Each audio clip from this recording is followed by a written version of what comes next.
Bien. A ver, entonces comencemos como siempre, que se toca un tema nuevo, difícil para muchos, eh, y que tiene sus recovecos, sus asegúnes.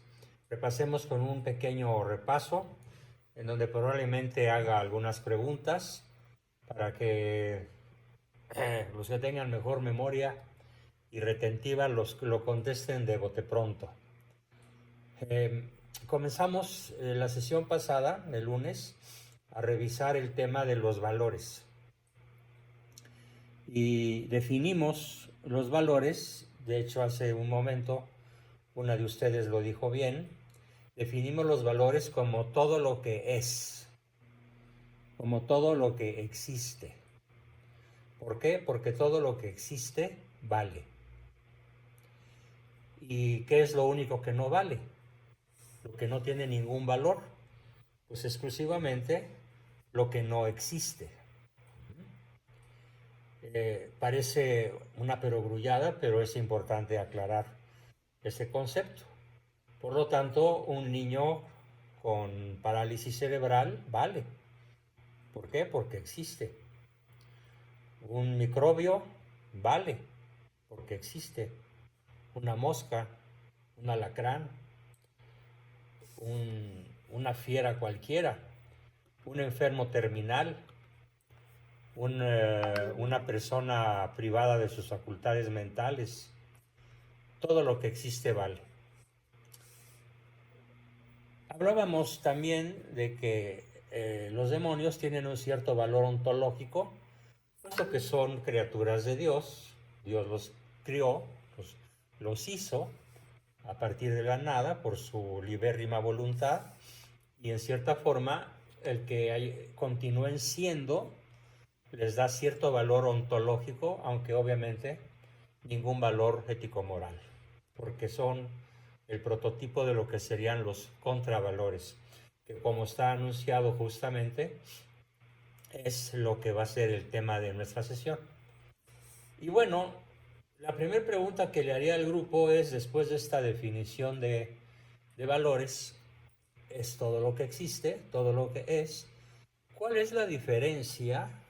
A ver quién me la dice rapidísimo, en los próximos 15 segundos, entre un valor y una virtud, o entre los valores y las virtudes.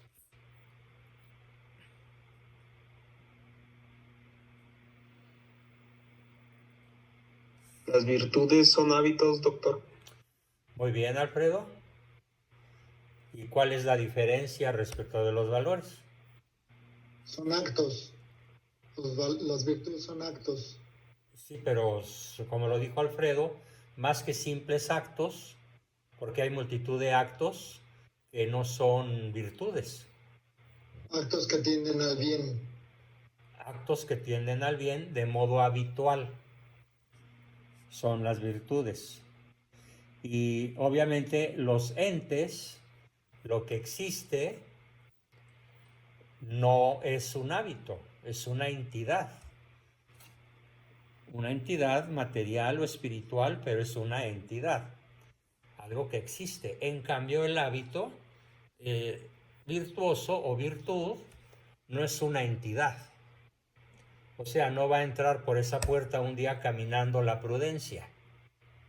Entraría caminando alguien que se llame Doña Prudencia, pero la virtud como tal no es una entidad, ¿sí? No es un ser propiamente dicho, sino un mero hábito.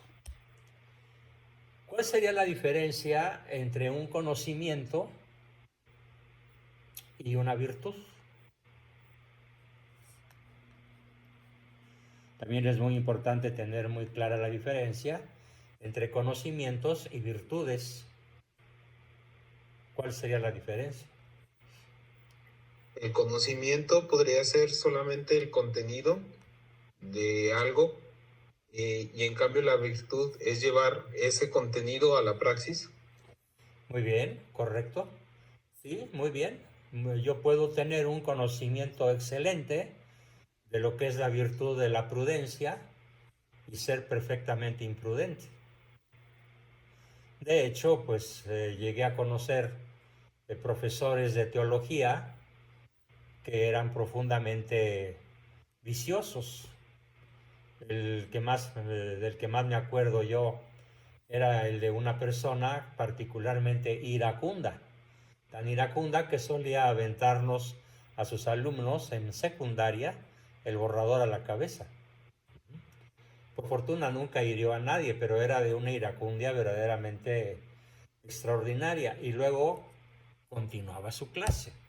Y por cierto, bastante brillante. ¿Y que creen? Era el profesor de ética. Entonces puede haber una absoluta discrepancia entre aquello que conocemos y aquello que practicamos. Entonces, el conocimiento no implica práctica. El hábito virtuoso, sí. Bien. Y luego tenemos otra pregunta, la diferencia entre valores, virtudes, conocimientos y talentos. ¿Qué sería un talento? Que no tiene nada que ver con todo lo demás que hemos dicho. Un talento sería algo que entiendo yo como que Dios nos da sin tener que nosotros que es como que esforzarnos en practicarlo. O sea, por ejemplo, yo puedo tener el talento de tener una buena voz para cantar sin que quizás lo tenga que practicar mucho. Entiendo yo que sería ese un talento, ¿no, doctor? Sí, un talento es un don. Para los ateos es un don de la naturaleza, para los creyentes es un don divino. Y Dios reparte sus talentos a su entero arbitrio, y a unos les da más que a otros, pero todos somos responsables de convertir los talentos de potencia en acto, es decir, de pasarlos a ser prácticos, pasarlos a ser habituales. Como por ejemplo, Mozart descubre su talento para el piano y la música con apenas 5 años de edad. Y el resto de su vida, que fue muy corta, porque murió por ahí de los 30 o 33 años, la dedicó por entero a desarrollar el talento que él descubre desde su más tierna infancia. Ese es el talento. Y finalmente tenemos una quinta cuestión, que son las habilidades, que no son ni talentos, ni conocimientos, ni virtudes, ni valores.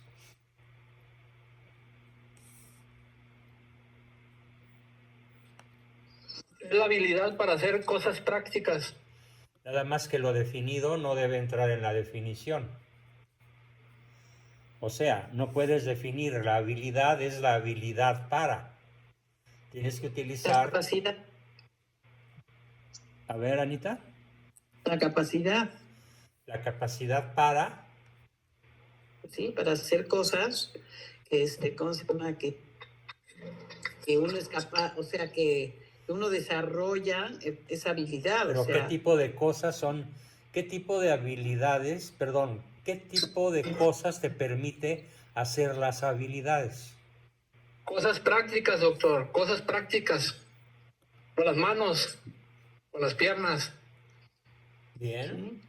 Práctica, Pero es para repetición. tener una mejor expresividad al respecto, vamos a decir que las habilidades son de orden, atención con esa palabreja dominguera, de orden psicomotriz. ¿Qué quiere decir psicomotriz?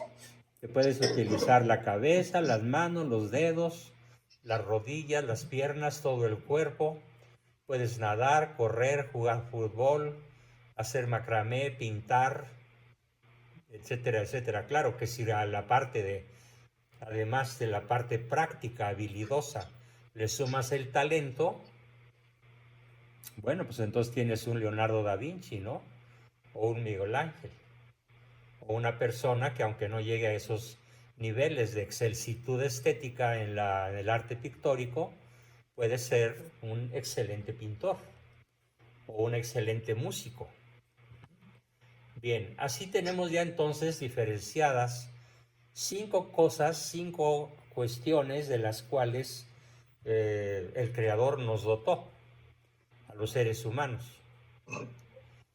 Se puede decir por analogía que los animales tienen habilidades propias de su especie, pero los animales no tienen conocimientos, tampoco tienen virtudes, tampoco jerarquizan valores. Y en cierta forma también se puede decir que no tienen talentos propiamente dichos, sino habilidades o instintos que son los propios de su especie. La palabra instinto, por cierto, el concepto de instinto, de manera radical, no se aplica al ser humano. ¿Por qué? Porque el instinto es hereditario, involuntario e inconsciente. Y ningún acto humano tiene esas 3 características siempre. La inmensa mayoría de nuestras acciones no son hereditarias, son conscientes y son voluntarias. Luego entonces no aplica la palabra instinto para el ser humano, sino únicamente aplica para el reino animal. Bien. Esto como un fijar límites, fijar conocimientos, haber hecho un pequeño repaso. Y bueno, ahora viene una pregunta más difícil. ¿Quién me dice de corridito, cuando menos, 6 de los 9 valores?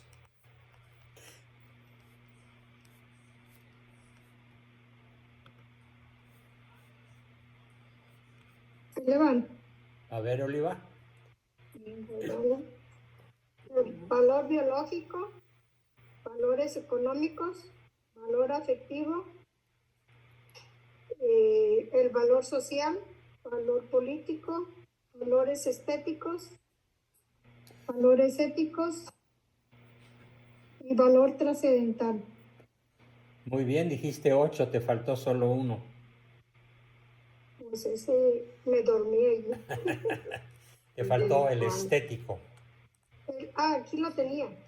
El estético aquí lo tengo. Entonces el intelectual. El intelectual. Intelectual, aquí está. El valor tiene, el que tiene la información, tiene el poder, el valor intelectual o el conocimiento. Uh-huh. Aquí lo tengo. A ver, entonces, Ético, moral. te faltó el valor del poder. Ese sí me faltó. El poder solo es un valor cuando el poder sirve, cuando el poder se ejecuta o se tiene como valor para servir. ¿Sí? Si no es el valor visto como servicio, entonces se convierte en uno de los principales contravalores. Así yo lo tengo apuntado como contravalor. Sí, no, pero no nada más es contravalor, Anita. Ok. ¿Cuándo es un valor y cuándo es un contravalor? Ok. A ver, tú dímelo en tus propias palabras. Pues cuando el poder te sirve para hacer el bien, eso es un valor. Yo tengo la definición, el que tiene la información tiene el poder, el valor intelectual o conocimiento. No, pero estamos hablando de otra cosa. Estamos hablando del poder. ¿Puedo decir yo, doctor?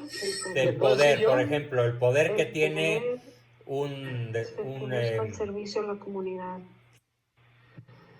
Doctor, ¿lo puedo mencionar yo? A ver, Jorge Luis. Es valor cuando es un medio y es contravalor cuando es un fin. Bien, Cierto. correctísimo. El valor social como Sí, es el medio, cuando el poder es un medio de servicio, es un valor. Y cuando el poder es un fin en sí mismo, es un contravalor.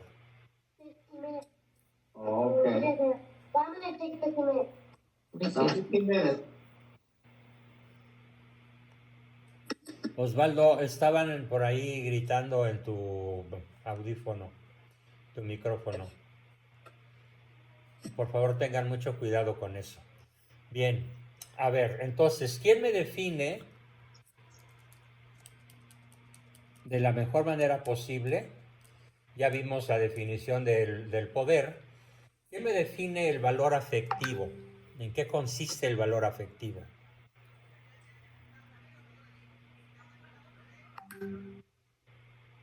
Sumamente importante porque El valor afectivo a la familia o, tiene hambres básicas cuando vale caricias, tiempo, reconocimiento. No la escribí muy bien, pero Sí, pero acuérdate que no se vale estar viendo las notas. pues que no, es la primera vez que estoy mirando. Me dice que no. Profe, Sí, ya, no, el ya, chiste es también poner hace a rato. trabajar la neurona. pues. A ver, Bueno. Ricardo, ¿cómo definirías el valor afectivo? Mire, el ser humano es con relación a los demás. O sea, sí tiene su propia esencia, pero todo ser humano está conectado con los demás, es más, el mismo amor a Dios lo demuestra en su amor a los demás. Pero una de las partes más importantes es recibir algo a cambio, y no es tanto recibir, sino saber que uno sí está Reciprocando. es que sí está entregando algo. Y ese saber que uno lo está entregando no es por medio de algo que uno, ok, yo te doy un peso, tú me das otro peso. No. Yo te doy X tiempo, X esfuerzo, X no sé qué. ¿Qué espero a cambio? Una muestra de cariño, una muestra de reconocimiento. Y ahí está el valor de la apreciación. Que es, digo, si Dios mismo se muere de ganas por recibir nuestro cariño, nosotros, pobres seres, que no valemos 3 cacahuates, bueno, frente a Dios, ¿no? Porque ya sabemos que lo que valemos aquí entre nosotros, que no necesitemos ese cariño, o que recibamos ese cariño, yo creo que es de lo más importante. Uno puede estar sin dinero, sin recursos, sin lo que sea, pero sin cariño no. Sin aprecio no. Bien, dicho de manera profesional, sin satisfacer las hambres básicas. No se puede ni siquiera sobrevivir. Por esa razón, cuando yo tuve de muy joven este tipo de conocimientos y hacían mis compañeras de la universidad o de algún pariente la expresión de se murió de amor o se muere de amor, yo decía no, no se murió de amor, se muere o se murió por falta de amor, por ausencia de amor. Hay un detalle, para algunas personas muy especiales, ese amor, ese cariño, Dios lo suple. Por ejemplo, para los que son ermitaños, Dios suple ese cariño de formas que no podemos entender, podemos imaginar, bueno, podemos suponer, pero no entender. Pero eso es para ciertas personas nada más. O hay sacerdotes entregados a su labor en comunidades bien ingratas y los ves con la misma energía todos los días, todas las semanas, todos los meses, todos los años. Dices, ahí Dios les está supliendo el cariño que les falta. Muy bien, ¿quién me define? Casos especiales. ¿Quién me define, aparte de los que ya hablaron, alguien distinto? ¿Quién me define en qué consisten o cómo se describen o qué son los valores ético-morales?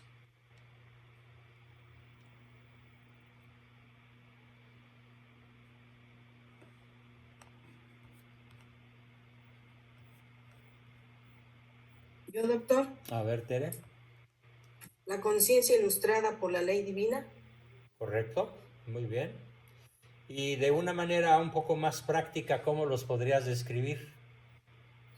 Que se ilustra, que se estudia, que se aprende, La conciencia ilustrada, capaz de obtener el bien Sí, pero te falta lo más importante. en términos inmediatos. La persona actúa La persona actúa. movida por los valores ético-morales. Sí, Por lo tanto, ordena cada una de sus decisiones a la conquista del fin último. sí. Bien, ¿algo que quieras añadir? Manita levantada, ¿quién la tiene? Sí. Es que no veo tu nombre. Sí, doctor. Patti, sí. Sí. Es el testimonio que tiene que dar uno, doctor. ¿Testimonio de qué? Testimonio, por ejemplo, que uno que está, por ejemplo, ahorita estudiando con usted y que lo llevamos, o sea, nos lo aprendemos y también lo llevamos a la práctica. Bien. Sí, pero por razones de una conciencia recta e ilustrada que te obliga a hacerlo. Okay. Bien, ese sería el ético moral. ¿Quién me dice, alguien que no haya participado, cómo definiría o cómo entiende los valores trascendentales?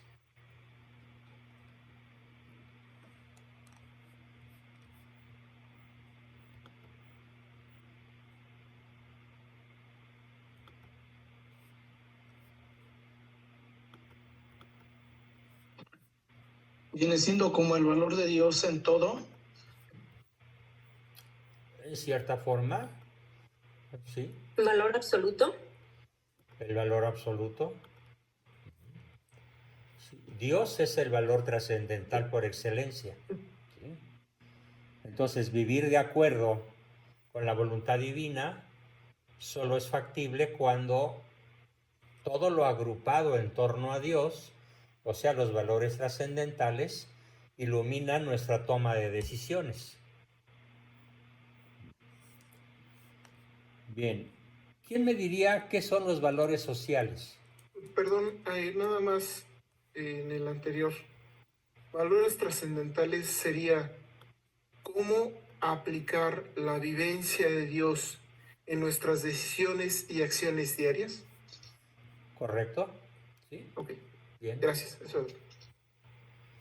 ¿Quién me diría qué son los valores sociales?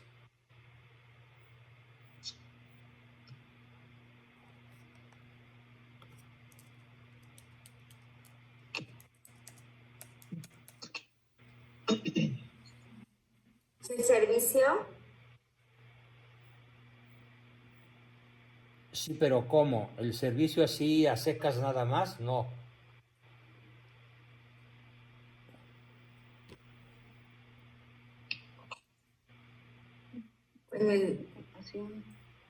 Al prójimo.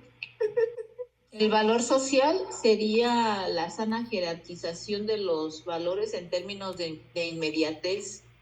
Es decir, que yo voy a jerarquizar entre, por ejemplo, tengo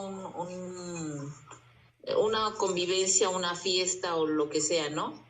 Pero para mí primero sería asistir a la Santa Misa, suponiendo que es domingo, cumplir pues con la Santa Misa y ya después voy a la fiesta. O sea, no dejar una cosa por otra, entiendo yo que sería así, ¿no, doctor?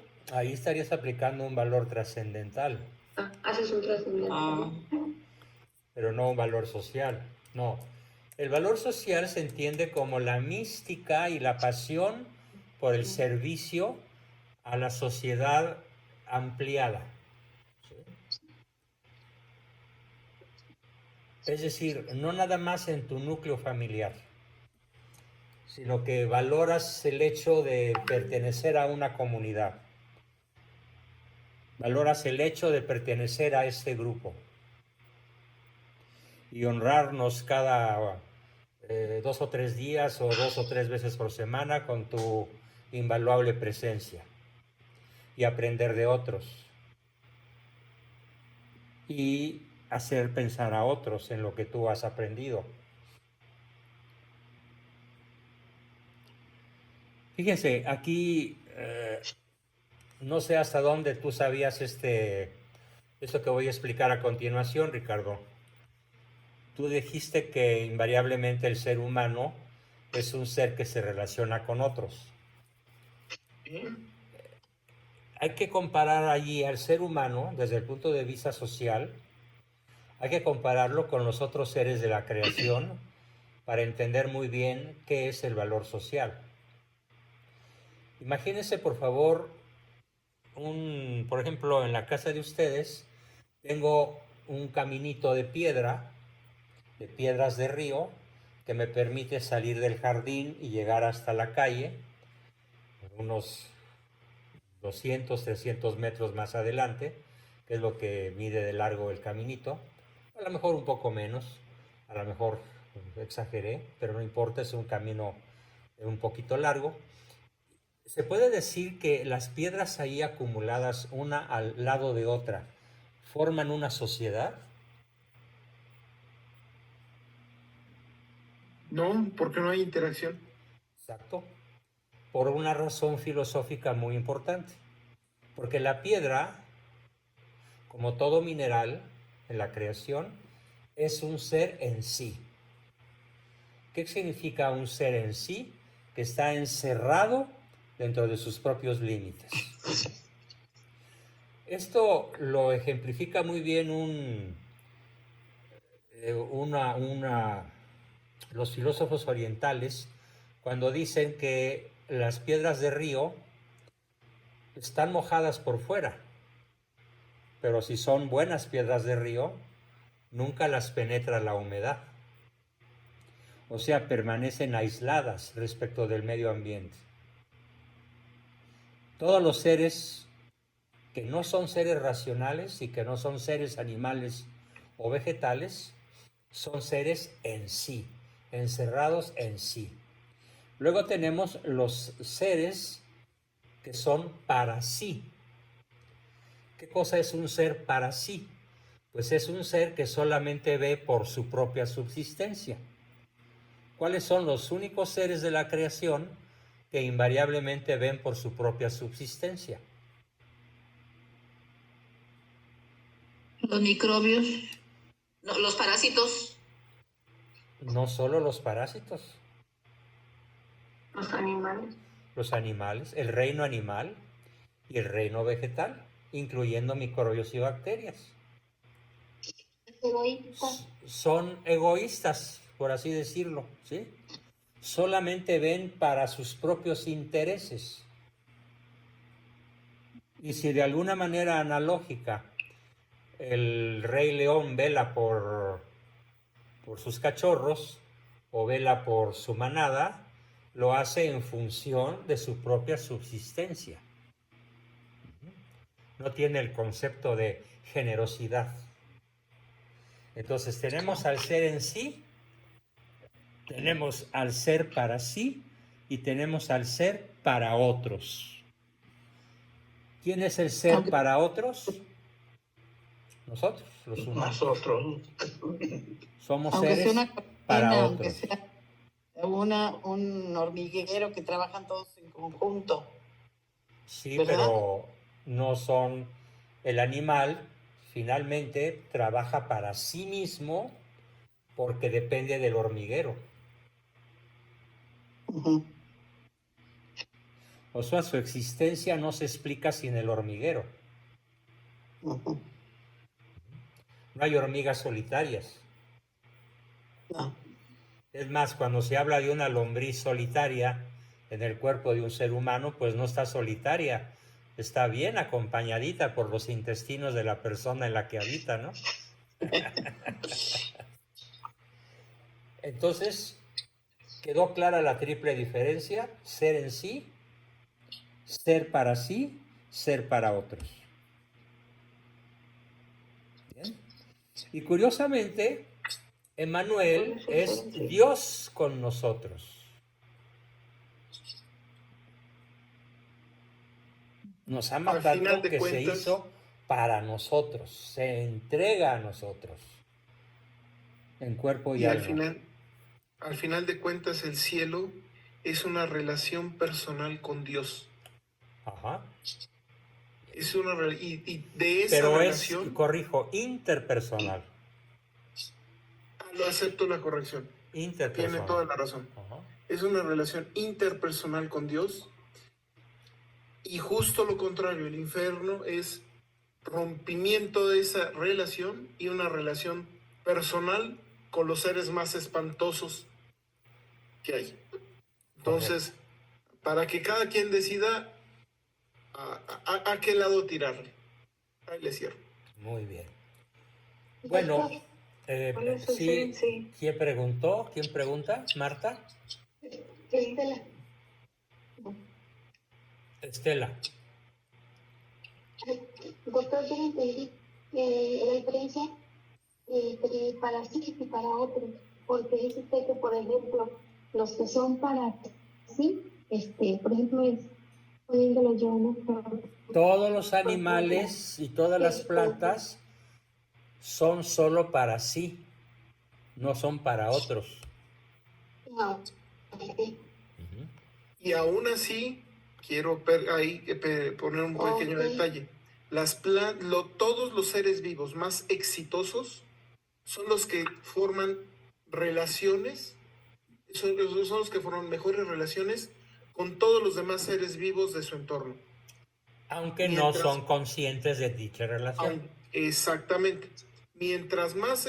todo el mundo dice que el más fuerte es el que es más exitoso. Falso. Mientras mejores interrelaciones tengan un ser vivo con los demás seres vivos de su entorno, es más exitoso. Ya sea planta, insecto, animal, inclusive hasta los carnívoros, tienen una interrelación con los demás seres vivos con los que cazan, en donde, por cruel que suene, hay mutua beneficio, los dos salen beneficiados. Bien. Aun cuando el individuo salga mal, como especies, hay beneficios en los dos. Entonces, aún en ese nivel, se necesita la interrelación. Cierro. Marta Cecilia. Para otros. Sí, profesor. A ver, Estela, ¿ya entendiste entonces? ¿Ya entendiste la diferencia entre el ser? Tú eres para otro. Tú eres para tu prójimo. El ser para sí. Y el ser para otros es el humano. O sea, aplica solo para los seres humanos. Únicamente los seres humanos somos para otros. Ok, pero hay seres humanos que pueden ser para sí. Ah, bueno. Son los ególatras, los megalómanas, los egoístas. Ok, pero sí es posible, pues, que un ser humano sea para sí. No, esencialmente no deja de ser para otros, pero desobedece su propia naturaleza encerrándose en sí mismo, en un acto libre o en un acto patológico. Y tú conoces muy bien en carne propia lo que es conocer a una persona encerrada en sí misma. Sí, un poco. Bien. Ok, Marta Cecilia, sobre este punto. Sí, ¿cuál es el ser en sí? La piedra, el mineral. Puse el ejemplo de que las piedras que forman un caminito en mi jardín no forman una sociedad de piedras. Cada piedra está encerrada en sí misma. También puse el ejemplo de que las piedras de río no están húmedas por dentro.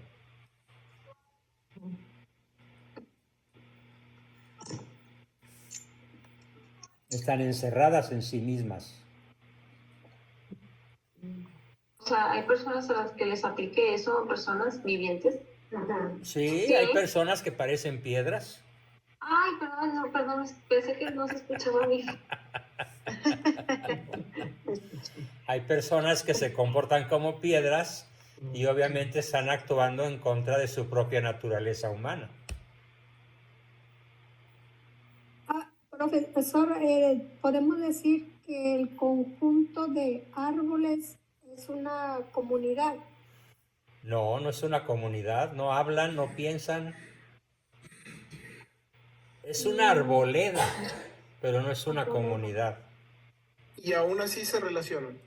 Sí, pero para que haya estrictamente sociedad, que es de lo que estamos hablando, se necesita el acto consciente. Claro, Sí, claro. correcto. Todas las. Bien. Bueno, pues este fue nuestro repaso sobre los valores y vamos a hablar a continuación de qué se necesita para que se presenten los contravalores. O sea, ¿qué son los contravalores? Y aquí tenemos que explicarlo a partir de aquello que niegan los contravalores, partiendo de la base de qué es lo que nos ofrecen los valores. Todo valor nos ofrece los 4 trascendentales del ser. Todo valor nos ofrece, nos regala, nos da los 4 trascendentales del ser. ¿Cuáles son esos 4 trascendentales del ser?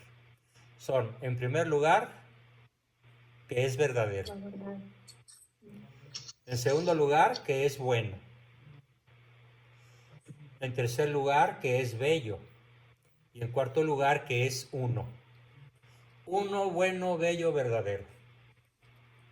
El orden de los factores no altera el producto. Entonces, ¿qué son los contravalores?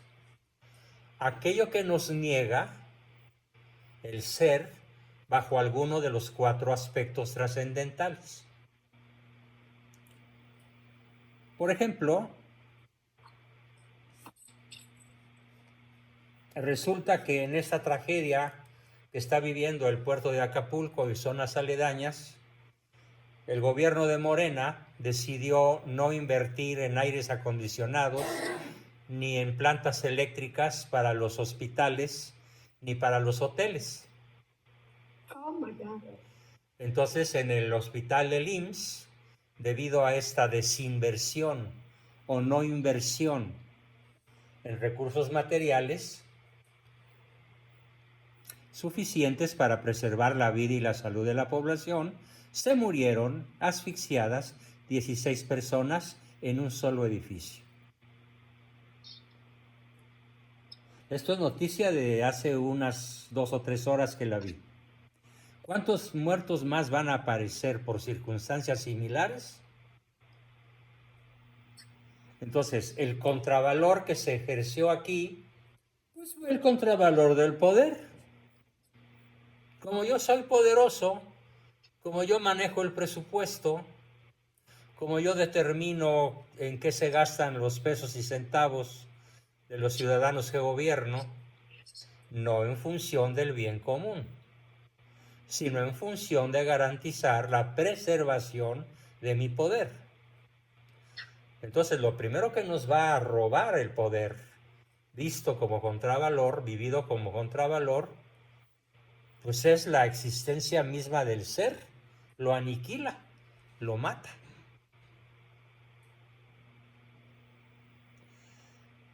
Niega entonces la verdad, la unidad, la belleza, la bondad, al manejar el poder de modo que yo garantizo el ejercicio de mi poder.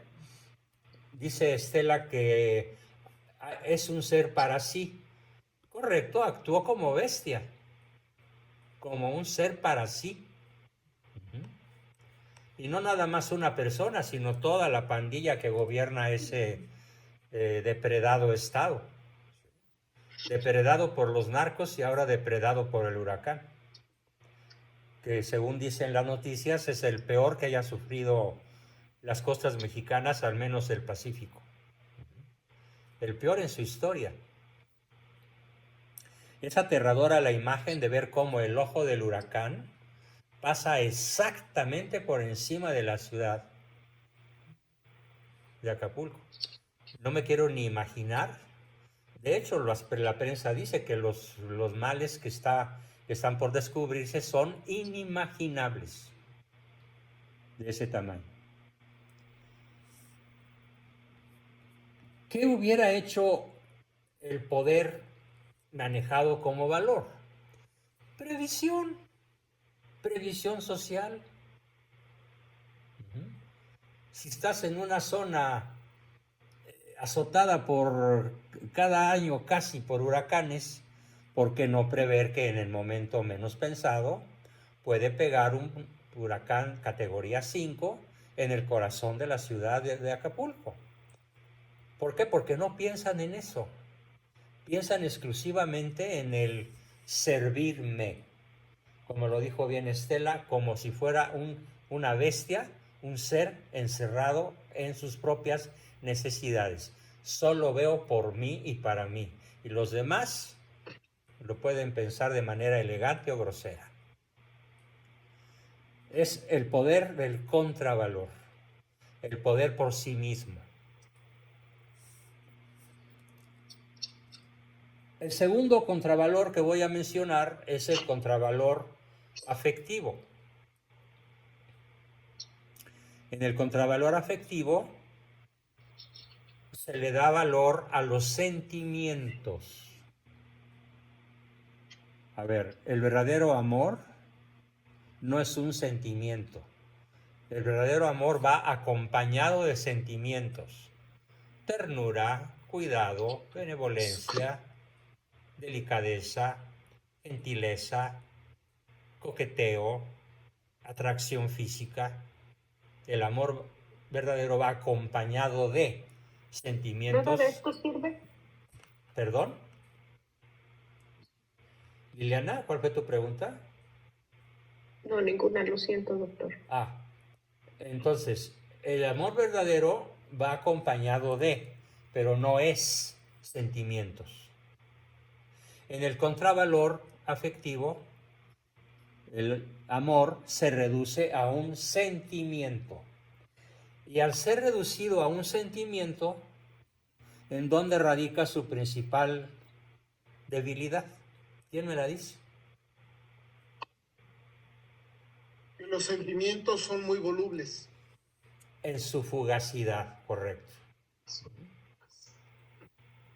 En su fugacidad. Duran tanto como puede durar el humor. De hecho, uno de ustedes, a quien veo por aquí en algún lugar del grupo, me platicaba esta mañana que siente mucha ansiedad porque no sabe de qué humor va a estar su esposa cuando llega a su casa. Que a veces lo recibe con palmas en triunfo y a veces lo recibe con cara de sargento mal pagado y a veces lo recibe con groserías y a veces lo recibe de forma salamera. ¿Cuál es el contravalor ahí?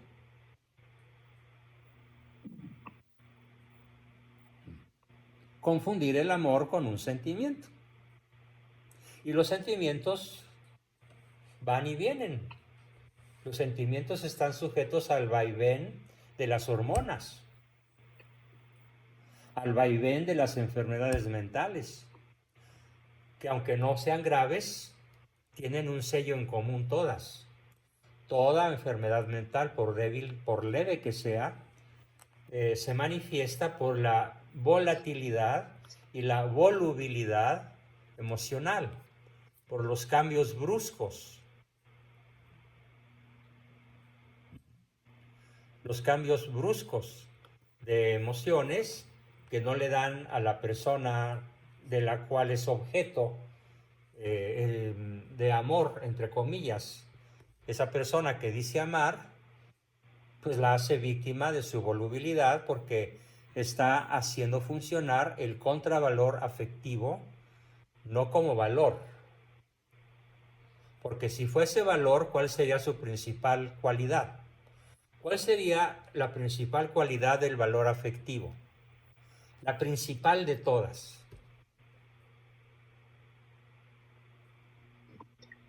¿Suministro de CTR? Sí, CTR. Sí, pero para que esto se dé, tiene que haber una condición previa. ¿Pues amor? No, Anita, la condición previa para que se dé el amor.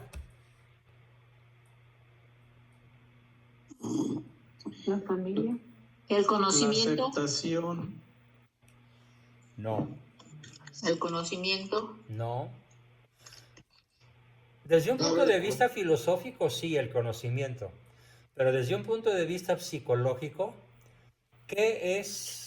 cuál es la situación o circunstancia que más permite la supervivencia exitosa de las familias? La unidad. La estabilidad. La estabilidad. ¿Qué le permite llegar a un avión de aquí a París? La estabilidad. Incluso en viento en contra o en vientos huracanados. ¿Qué le permite a un barco atravesar el océano en medio incluso de un oleaje peligroso? Su estabilidad. ¿Qué le permite a una familia alcanzar sus nobles propósitos de lograr una prole independiente, saludable y feliz? Su estabilidad. Entonces, la estabilidad es justamente lo que no tiene el contravalor afectivo. El contravalor afectivo es inestable. Cuando vean las barbas de su vecino remojar, cortar, pongan las suyas a remojar. Vayan pensando entonces qué tan estables son en sus relaciones afectivas. O qué tan volubles, o qué tan cambiantes. Con qué tanta facilidad se pueden irritar o enfurecer por los errores del otro. O con cuánta facilidad pueden retroceder a pesar de que ya se hayan enojado. Y reflexionar y conservar la estabilidad. Entonces, lo primero que se pierde en el contravalor afectivo es la estabilidad del noviazgo, del matrimonio, de la familia, si es que se llegó a formar una familia. Se rompe, se pierde la estabilidad, precisamente porque eso es lo que menos existe en el contravalor afectivo, la estabilidad. Y en el valor afectivo lo que más existe es la estabilidad. Por lo tanto, se da la fidelidad, la predecibilidad, la consistencia y la parte rutinaria de la conducta cotidiana que le da certidumbre a los buenos hábitos. Todo esto es lo que no tiene el contravalor afectivo.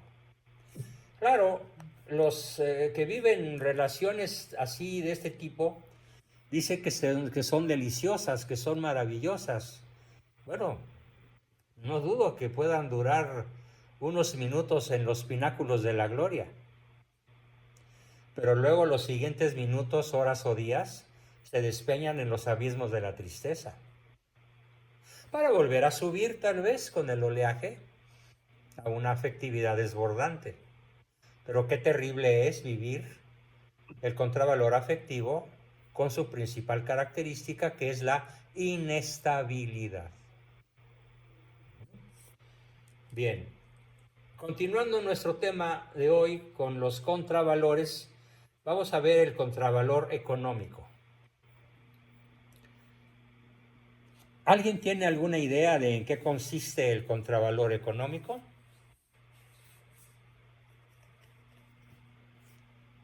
La parte de economía, los recursos son un medio. En el momento en que los convertimos en un fin, es cuando se vuelven un contravalor. Por ejemplo, yo necesito ganar dinero, pero para poder seguir viviendo, para poder seguir ayudando a los demás. Pero en el momento en que mi único fin es, yo tengo que ser el más grande, el más rico de todo mi país, del mundo, de mi familia, de lo que sea, y aboco todo mi esfuerzo a ganar dinero, pase por lo que pase, ahí es donde se vuelve el contravalor. Muy bien, es un buen ejemplo, sin embargo habría que hilar fino. Vamos a imaginarnos un trabajador de sueldo mínimo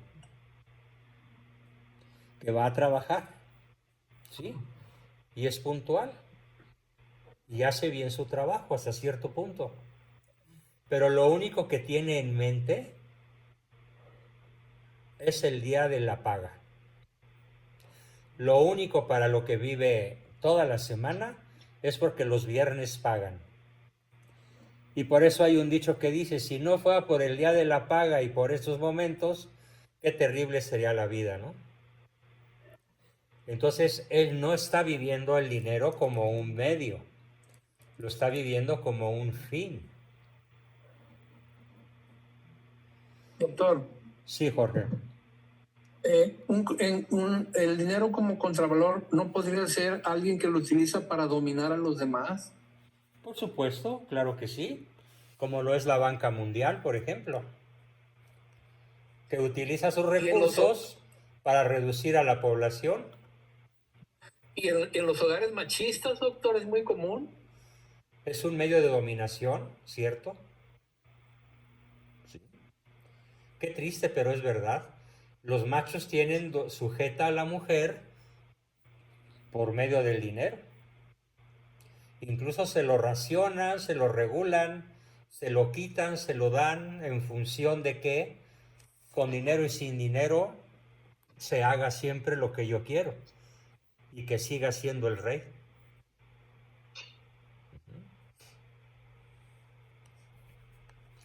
O por ejemplo, el ejemplo que nos da Lupita, que se la pasan en paro sindical sin trabajar.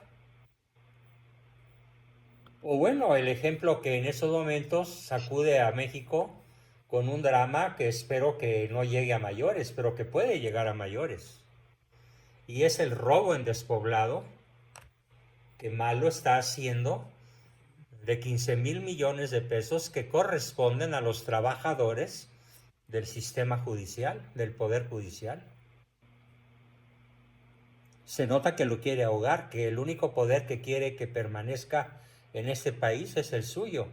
Y aquí está utilizando entonces el dinero para ahogar a uno de los 3 poderes de la Unión. Es un excelente ejemplo del dinero como contravalor. Pero entonces lo mismo se da en el obrero de sueldo mínimo que en el megamillonario de nivel Rothschild.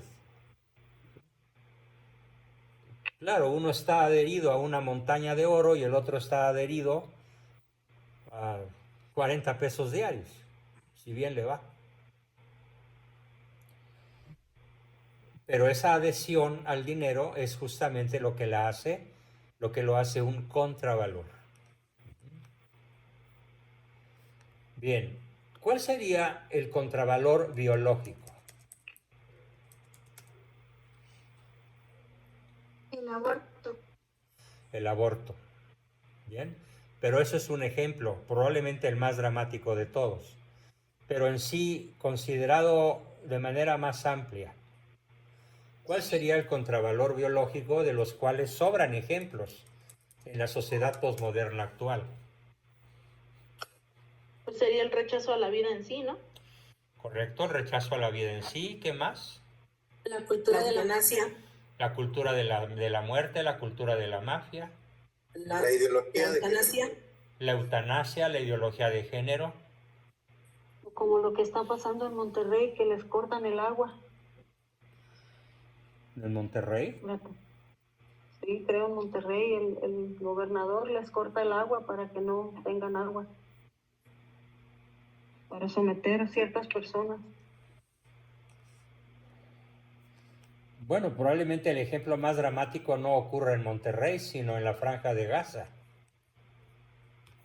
Bueno, también.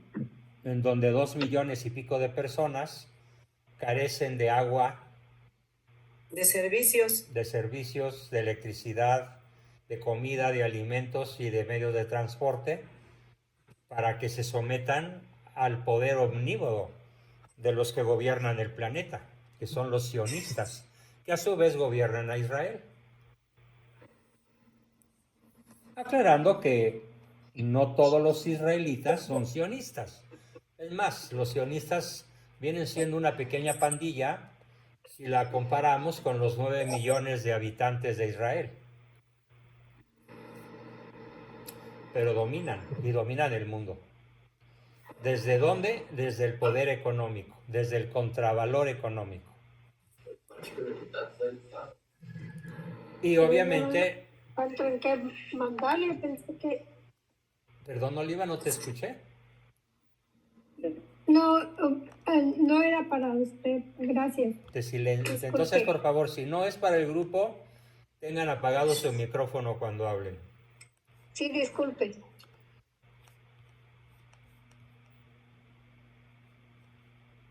Y luego tenemos otro de los contravalores que probablemente es el que más estragos está haciendo en nuestra sociedad actual, que es el contravalor del hedonismo.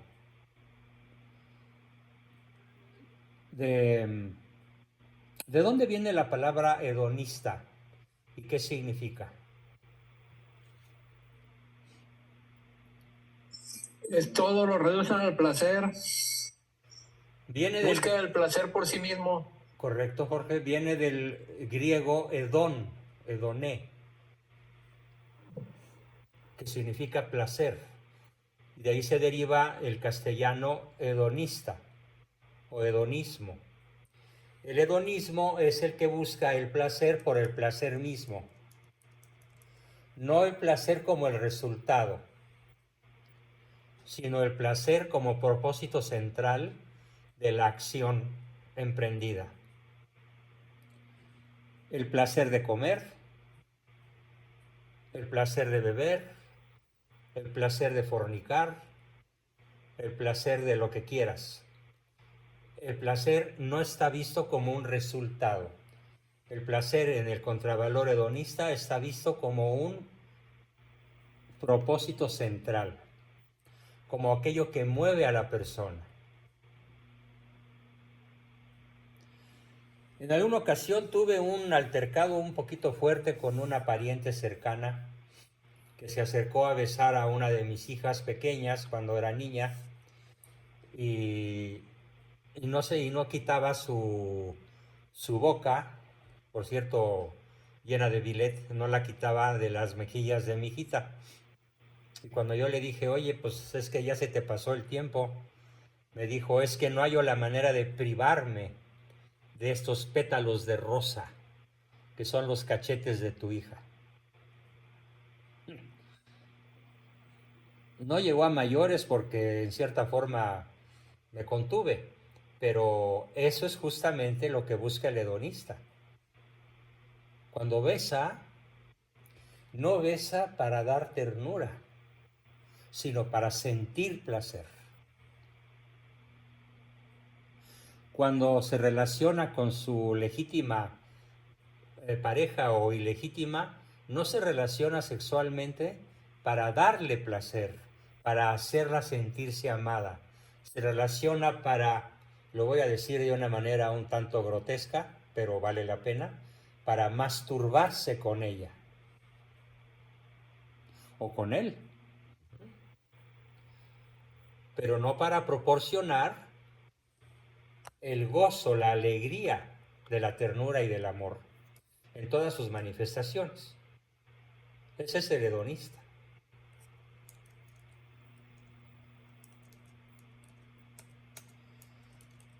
Y nos quedan como contravalores otros 4 muy importantes. Ya en la sesión pasada creo que me extendí bastante sobre el contravalor estético, pero así que queda lo que dije y lo repito, quedan los pintores más afamados, más cotizados, por desgracia, de nuestro mundo actual y desde un siglo para acá. Siqueiros, Diego Rivera, Salvador Dalí, Orozco, Chagall, etcétera, Botero, quedan como ejemplos del contravalor estético. Pero en términos de música también, y el contravalor musical no lo tocamos y entra dentro del contravalor estético. ¿Qué cosa más horrorosa, por ejemplo, es el reggaetón? Literalmente.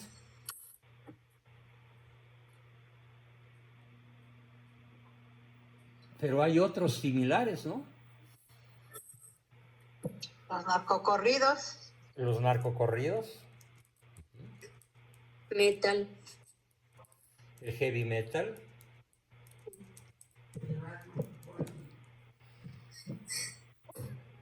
¿El qué, perdón? El Bad Bunny. Doctor, ¿puedo hacer un comentario al respecto? Pero por supuesto, porque es muy oportuno.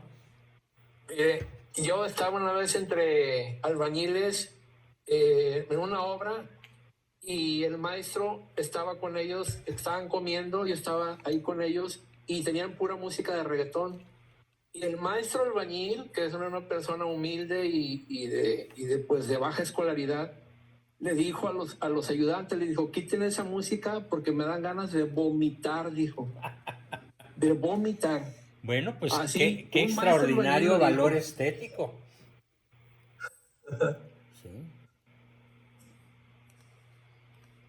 Sí, yo cuando... Ese maestro tiene mi aplauso.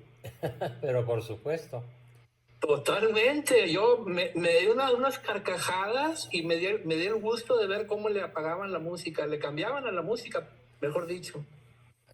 Eso Sí. lo obedecieron. Sí, totalmente. Qué bien. Entonces no es un maestro de obra, es un maestro de obra. Maestro de obra, totalmente. Bien. ¿A qué podemos atribuir la tremendamente inexplicable, pero explicable a la vez fama de Bad Bunny y compañía?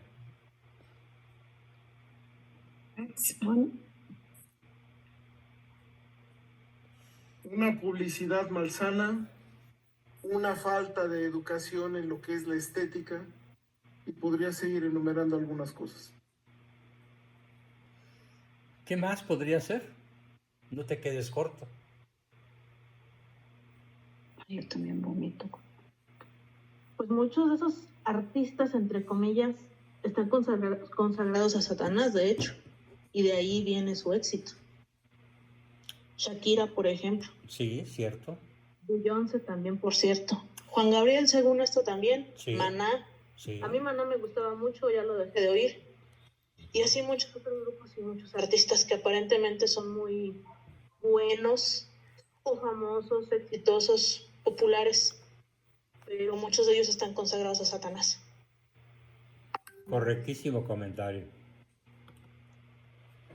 Muy bien. Alex. Yo también, doctor. Sí, Jorge. Okay. Antes que Creo Alejandro. que Bad Bunny... Creo que Bad Bunny tiene éxito porque desgraciadamente es lo que vende, pero yo siento que él reúne o acuña la mayor parte de los contravalores y además las ideologías también. Eso sí da vómito, ganas de vomitar.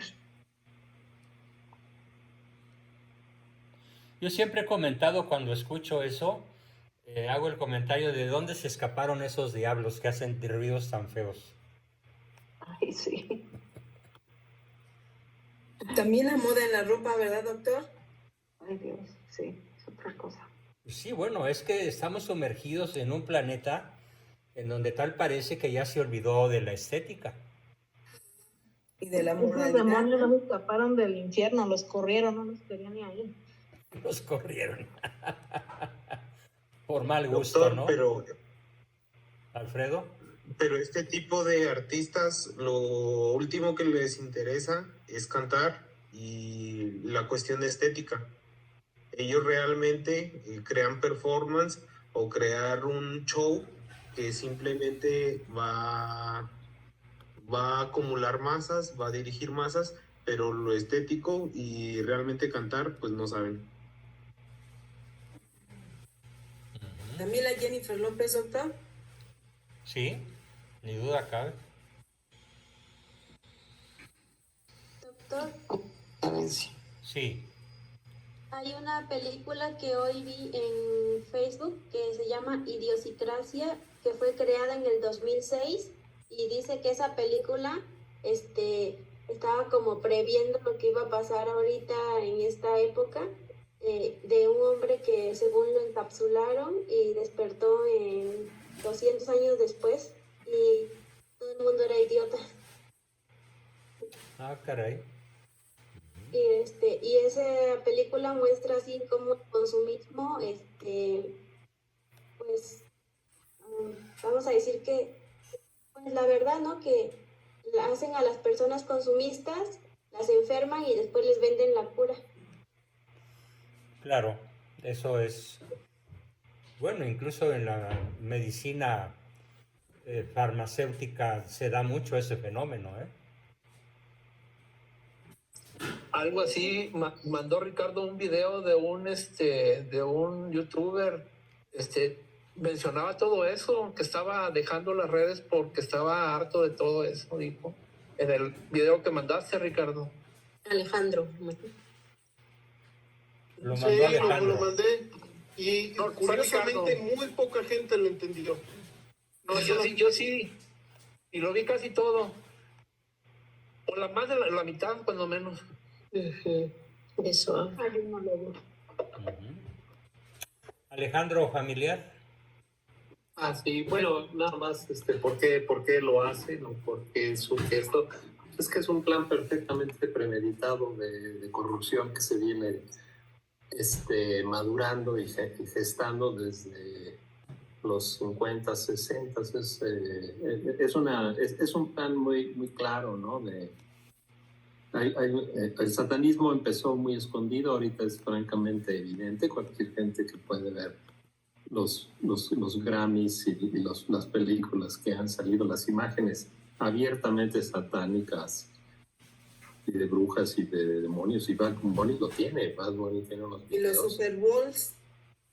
Parece que está uno en el Super Bowl. Entonces, pues, nomás hay que pensar que esto es absolutamente intencional, al igual que la ideología de género y todo, para pues generar personas adictas a ese hedonismo suicida y homicida. Ujú. Bien. Nos pasamos a los últimos 3 contravalores que nos quedan, que sería el contravalor intelectual. ¿Cuándo el conocimiento se puede volver un contravalor?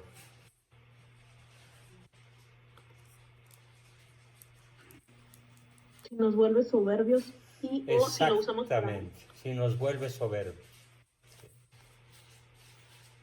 Excelente comentario, Lupita, muy bien. Y conste que lo estás diciendo cuando yo no lo había explicado. Así que mis respetos a tu comentario.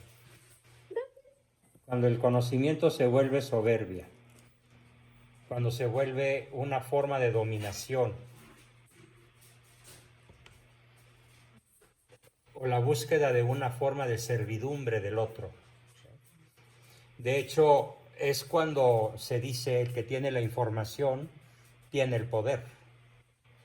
Sí, pero ¿qué tal si esa información sirve para ejercer un poder espurio, un poder ilegítimo, que aunque pudiera ser legal en términos de constitución de algún país como México, desde un punto de vista ético es ilegítimo? Cuando abusan de su inteligencia. Cuando abusan de su inteligencia, sí. O por ejemplo, cuando se usa para destruir. Ajá. A consta de. Por ejemplo, en la Segunda Guerra Mundial, o acerca de la Segunda Guerra Mundial, muchas personas se van con la finta de que el malo de toda la Guerra Segunda Mundial fue Hitler. Pero lo que muy pocos ignoran, lo que muy pocos saben, y muchos ignoran, es que los más malos de la historia no fueron los nazis, ¿no? Fueron los judíos sionistas que secuestraron mediante su servicio secreto, inglés, francés y norteamericano, pero sionista al fin, secuestraron a los principales científicos alemanes que habían logrado la fisión del átomo y se los llevaron a un lugar en el desierto de Arizona y le pusieron el nombre de Proyecto Manhattan. Y el Proyecto Manhattan consistió en obligar a estos científicos a construir una bomba capaz de matar con un solo disparo hasta 1 millón de personas. Cuenta la historia, entre ellos estaba nada menos que Albert Einstein, aparte de Enrico Fermi, por ejemplo, el principal científico italiano, y Werner von Braun, otro alemán. Y cuenta la historia, esto es historia real, historia verdadera, que finalmente, obligados por las circunstancias y temiendo por su vida, lograron la fisión atómica, haciendo estallar la primera bomba atómica en el Tolón del Bikini, allá por las profundidades del Océano Pacífico, en el atolón Bikini, así se llama el lugar donde se hizo la primera explosión. Después se siguieron con otras en Arizona. Y cuando el presidente Harry Salomon Truman y otro también anterior preguntaron por el éxito de los experimentos, ¿saben cuál fue la respuesta de Albert Einstein? ¿Alguien la sabe? ¿Qué le dijo Albert Einstein al presidente cuando ya habían logrado la certidumbre de que mediante un obturador del tamaño de una pistola de mano podía dispararse un arma capaz de aniquilar Hiroshima y Nagasaki de un solo disparo, con una sola bomba? Einstein dijo: sí, señor presidente, hemos logrado su encargo, pero hemos trabajado para Satanás. Así se lo dijo. Y en esos momentos, Truman dio la orden de bombardear Hiroshima y Nagasaki, con las consecuencias históricas catastróficas que ya todos conocemos. Todavía Japón, en gran parte de su población, no se repone de ese genocidio ordenado por un presidente judío sionista, Harry Salomon Truman. Aunque por cierto, el iniciador había sido Teodoro Roosevelt. ¿Perdón, Ricardo? Y 2 ciudades católicas, las 2 ciudades más católicas de Japón, sí. No solo eso, sino las más grandes ciudades católicas de Asia. Mira, cierto. Por el número de habitantes. Ajá. Entonces, el intelecto puesto al servicio del demonio, de los fines del demonio, que odia la vida humana y adora la enorme cantidad de personas que seguramente no estaban en gracia y no tuvieron tiempo ni de arrepentirse porque ni se enteraron de lo que había pasado. Se calcula que en un radio de cuando menos 1 kilómetro a la redonda, todo se volatilizó en menos de 1 segundo. Volatilizarse quiere decir volverse átomos, desintegrarse. Se desintegró todo. Construcciones de cemento armado, seres vivos, personas, plantas, todo. Y en muchos kilómetros a la redonda dejó de haber vida por mucho tiempo. Es el colmo entonces del valor intelectual, del valor del conocimiento, que es un valor enorme, llevado para fines diabólicos, como el mismo Einstein lo reconoció, sin ser él cristiano. Él había nacido judío. Pero no sionista, eso sí. Después tenemos los contravalores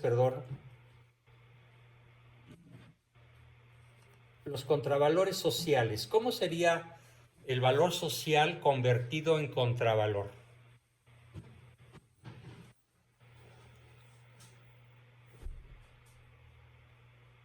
¿Un gigolo? No, yo lo vería de manera más ampliada.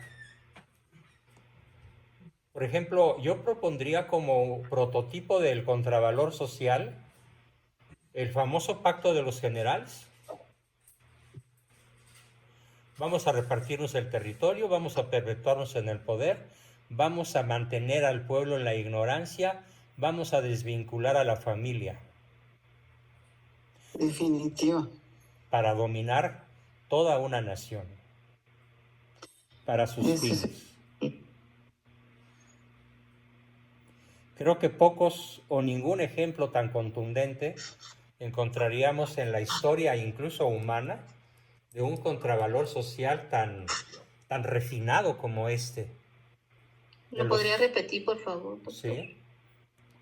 El pacto de los generales, que consistió en 7 juramentos que se hacen ante las logias yanquis, ante las logias gringas, por masones mexicanos, que son el reparto del territorio entre ellos, no más de 200, la perpetuación del poder entre ellos hasta la fecha,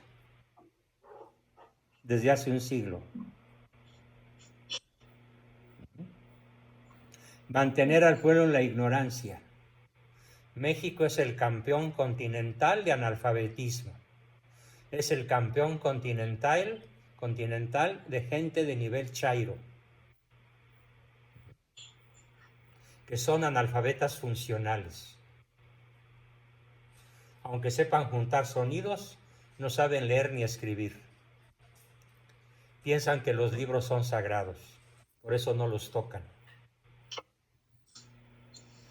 Cuarto, de la desvinculación de la familia.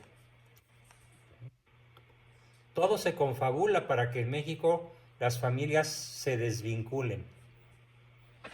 Quinto, mantener improductivo al campo. Sexto, negar el desarrollo de México en ciencia y tecnología. Séptimo, obedecer las órdenes del amo del norte. Todo esto se elevó a la categoría de juramento masónico, pero los que más me preocupan como la principal manifestación del contravalor social es el de mantener al pueblo sumido en la ignorancia.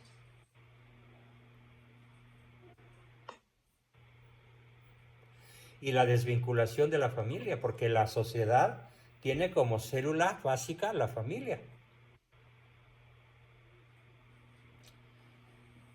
Y el último contravalor que vamos a ver hoy es el contravalor, si es que así se vale decirlo, un contravalor trascendente. ¿Cuál sería? ¿Cómo se podría explicar que también lo trascendente se puede volver un contravalor? Cuando lo trascendente, lo religioso, se vuelve un contravalor. Pues en lo de la apostasía. Más que en la apostasía. Fanatismo. En el fanatismo, sí. Fanatismo. ¿Cisma? Correcto. ¿Quién dijo cisma? Yo, Oliva. Oliva, felicidades. Muy bien. Gracias. El cisma es la principal manifestación del contravalor trascendente, el cisma. Y esto es lo que está ocurriendo en la Iglesia Católica, el cisma, que aparentemente ya no hay manera de detenerlo, ¿eh? Si los obispos alemanes siguen navegando en el mar de la impunidad, además apoyados por el Tucho Fernández, el segundo de a bordo del Vaticano, donde dice que la doctrina de la Biblia sobre la sexualidad hay que revisarla a la luz de los conocimientos y de los enfoques de la sociedad posmoderna, ya estamos en presencia de un cisma. Doctor. Sí, Jorge. ¿Usted por qué cree que el Papa Francisco no los ha excomulgado a los de Alemania, a los obispos de Alemania? Mira, ¿quieres que te conteste con absoluta honestidad? No lo sé. Claro. No lo sé. Porque él una vez dijo que no le tenía miedo al cisma. Pero pues ya esta gente se está pasando de la raya. Ya se pasó. Ya se pasaron de la raya. ¿Por qué no los frena? ¿Por qué no los excomulga? ¿Por qué sigue nombrando personas simpatizantes de estos cismáticos? No lo sé. No me atrevo a dar una opinión que desde luego estaría sujeta a error, porque confieso que me falta conocimiento. No soy un vaticanista avesado, no lo soy. Me falta un conocimiento profundo de lo que esté aconteciendo entre telones del Vaticano y que no trasciende. Que no trasciende al pueblo y al pueblo llano. Yo siento, doctor, yo pienso que sería muy importante que el próximo papa fuera de la línea realista, pues. Pues mira, el Espíritu Santo sabrá su cuento, ¿no? Hay que orar mucho para que así sea.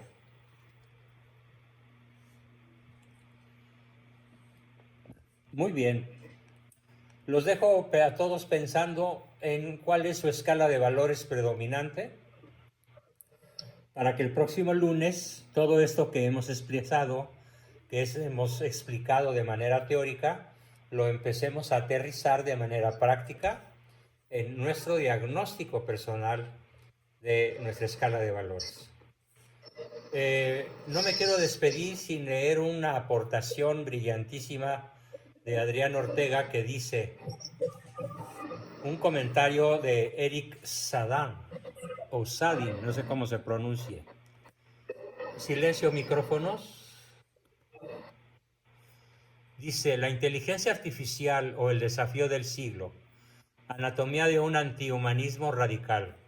La inteligencia artificial termina por limitar la capacidad de juicio reemplazándola. Pero la cuestión está, cabe decir, en si esto en sí es un antivalor. Sí, sí lo es, pero no tanto por la inteligencia artificial misma, sino por el uso que se le da. Porque como tal no deja de ser un valor, puesto que es creación de la inteligencia humana. Pero la finalidad que se le da a la inteligencia artificial dista mucho del mundo de los valores objetivos. De hecho, es el fin, cuando se cambia la inteligencia artificial como fin para la soberbia, para dominación. Para ahí dominación. Es cuando está el problema. Exactamente. Muy bien, pues Ricardo te da las gracias por esa aportación que hiciste. Es más, está subiendo una liga, ¿verdad? Sí, ya puse la liga para que la lean completa el artículo. Excelente. Ponla también en la comunidad, mi estimado. Claro que sí. Muy bien. Bueno, mis queridos amigos, pues nos vemos el viernes, Dios mediante, en nuestra sesión de historia, para seguir viendo cómo está el estado de cosas en el mundo y en México particularmente. Que pasen muy buenas noches. Quiero escuchar sus despedidas. Buenas noches. Muy buenas a todos. Buenas noches, que Dios los bendiga. Buenas noches a todos. Muy buenas, muy buenas. Adiós. Dios los bendiga. Chao. Buenas noches. Buenas. Recordings.